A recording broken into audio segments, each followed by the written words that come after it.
You are what you think. Have you ever wondered why some people accomplish extraordinary feats while others languish? Or why some people see possibilities while others remain blinded by limitations? Well, your mental structure, the beliefs, patterns of thinking, and assumptions about life that you carry with you, has an enormous influence over what you can achieve. If you believe that intelligence is fixed, that you lack talent, that you're incapable of learning new skills, then you've structured your mind for failure.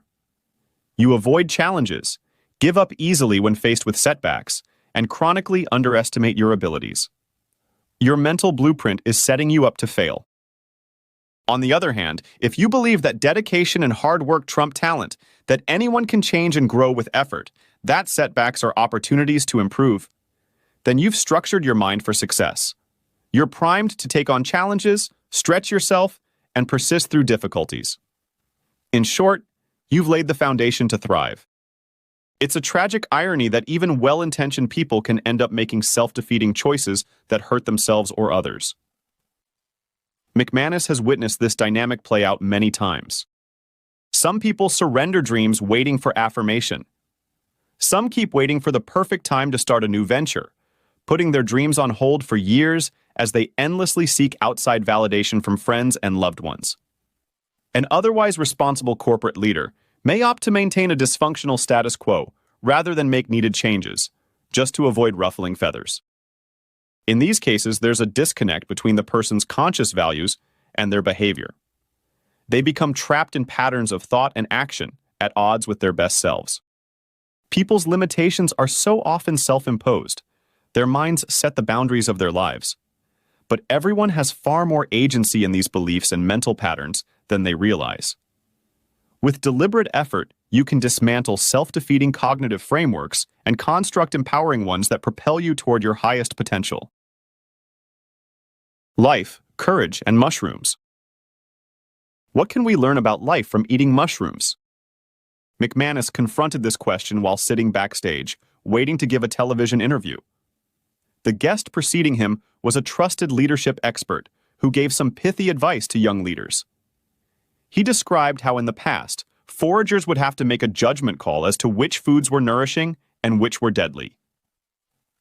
His advice was, never be the first to eat the mushrooms. When it comes to foraging, as in business, let someone else take the risk and then you can safely follow. When it was McManus's turn to be interviewed, he couldn't help but express his reservations about this perspective. He realized that while this advice does indeed mitigate risk, it's fundamentally flawed. It begs the question, what if no one was willing to go first and try the mushroom, and no leader was willing to try new, unproven ideas first? Well, put simply, humanity would miss out on valuable innovation and advancement. McManus respectfully challenged the previous guest's philosophy. He declared himself proudly among the mushroom eaters, those willing to venture into the unknown first, without any guarantee of success or safety. While they indeed take risks, mushroom eaters aren't reckless or oblivious. They simply have their own set of priorities. They deeply value the potential positive impacts over self-preservation. They understand that their sacrifice may benefit the greater good. If everyone plays it safe and refuses to eat the mushroom first, there's no future. Progress requires courage and a willingness to jeopardize your self-interest. The same concept applies to leadership. If you always wait for someone else to take the initial risk, essential progress grinds to a halt. Indeed, the one who goes first stands to reap significant rewards if they survive. If you wait until others have proven something safe, you lose the competitive advantage of being first. You need to have the same bravery toward the unknown in your personal life, too. It takes courage to pursue your dreams and become the person you're meant to be. In fact, it's important to bear in mind that sometimes even your closest loved ones may discourage you from mushroom eating. The people in your life will sometimes resist your dreams because the future is uncertain and scary. Their doubts come from a place of caring, but may also stem from an inability to see past the status quo. If you merely conform to others' expectations, you lose what makes you unique. McManus gives an example of a former athlete who hated his stable job as a sports agent. Instead, he dreamed of getting into real estate, surprising those who assumed he'd want to stay in the familiar world of sports. He also recalls bumping into a billionaire investor whom he'd pitched a business idea to 20 years previously. Both men remember the interaction clearly. Although the investor rejected McManus's pitch, he didn't believe it could succeed. He also remarked on McManus's tremendous passion. 2 decades later, the investor acknowledged that McManus had proved him wrong. Because he'd ventured forth as an early mushroom eater, the world benefited from his idea becoming real. Rather than accepting limitations imposed by others, as this story conveys, you need to define your own vision for the future. If you wait for universal approval before chasing your dreams, they'll always linger out of reach. Indeed, collective progress depends on mavericks willing to step out onto the edge. Balancing balance. Michelangelo, the great figure of the Renaissance, had many qualities: artistic brilliance, unrelenting vision, and supreme mastery of his craft. But there was one quality he didn't always have: balance. When sculpting David, Michelangelo became so consumed by passion for his work that all balance fell aside. For days he went without eating, sleeping, or stopping, chipping and chipping away at the marble with single-minded devotion. Such intense focus may have tipped his life out of equilibrium, but it also produced perhaps his greatest masterpiece. What can you learn from this? The quest for balance can be misleading or at least incomplete. You've probably heard from all directions that allocating equal time to work and relationships, health, and ambition is key to living well. But this idea of balance can also restrain you from fully pursuing your greatest potential. Sacrificing too much at the altar of balance can leave life looking beige and bland, the jagged edges of your individuality rubbed smooth. Consider love. What would it mean to love in a balanced way? Attempting to distribute your love evenly among people would not only be impossible, but would also miss the point. When you truly love someone, they become the center of your world. The relationship pulls the whole constellation of your life out of alignment. Can such a love really be balanced against lesser affections? The deepest bonds with the most intense gravitational force refuse to be bound by balance. To live with passion is to skew radically from an even keel, not to adhere to moderation.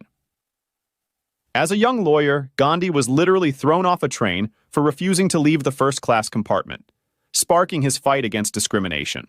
Inflamed by injustice, he spent his life campaigning tirelessly for civil rights and independence. Those who change the world often do so through furious conviction. Such fixation can appear as divine purpose from the inside or monomania from without. But all too often, what's needed in life isn't more balance. It's more alignment toward a greater intention. If you feel exhausted, perhaps what you need isn't time off, but rather some time dedicated to finding your true purpose and motivation. Rather than seeking balance, then, strive for alignment between your intentions and your actions. In seeking to balance life, you need to be careful not to bleach it of deeper meaning. Seeking harmony above all else can leave you playing muzak. Living with passion can mean careening wildly off-center, crashing against the guardrails of convention. So be it. Whether it's career, relationships, or creativity, heed the call of your most inspiring love and let it pull you headlong toward your ultimate purpose. Too much or not enough? As you've just seen, the pursuit of balance can sometimes be misleading. Not everything deserves equal weight, and passionate people are rarely balanced. Nevertheless, there's a common cultural understanding that there can be too much of a good thing. Is this broadly true? Perhaps there are some things which you can't have too much of. Kindness is one such example. Contrary to popular belief, you can't be too kind. You can be too deferential or too polite, but never too kind. Real kindness flows from abundance, not lack. It heals and connects rather than harms. Small acts of dignity and respect ripple outward, uplifting others. Kindness is a quiet, gentle force rebelling against cynicism, one that makes the world more humane. What else can't you have too much of? Hope. Despite the claims of some cynics, hope needn't detach you from reality. Rather, hope sees you through the darkness, and the light of hope spreads outward, inspiring others. Forgiveness, that staple of Christian teaching, also defies moderation. Marriages and societies alike endure endless acts of forgiveness, the pardoning of inevitable failings and slights.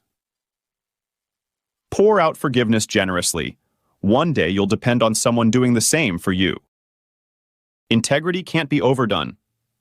The word is derived from integration and denotes wholeness and consistency. To have integrity means that in some important sense, you're the same in every context, rather than allowing life to compartmentalize who you are. Your word is bond.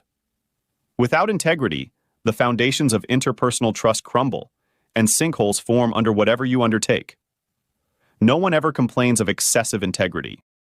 Even ambition, although much maligned, is something that can serve you well in abundance. Ambition simply means the desire and drive to accomplish. Gone awry, it can wreak harm.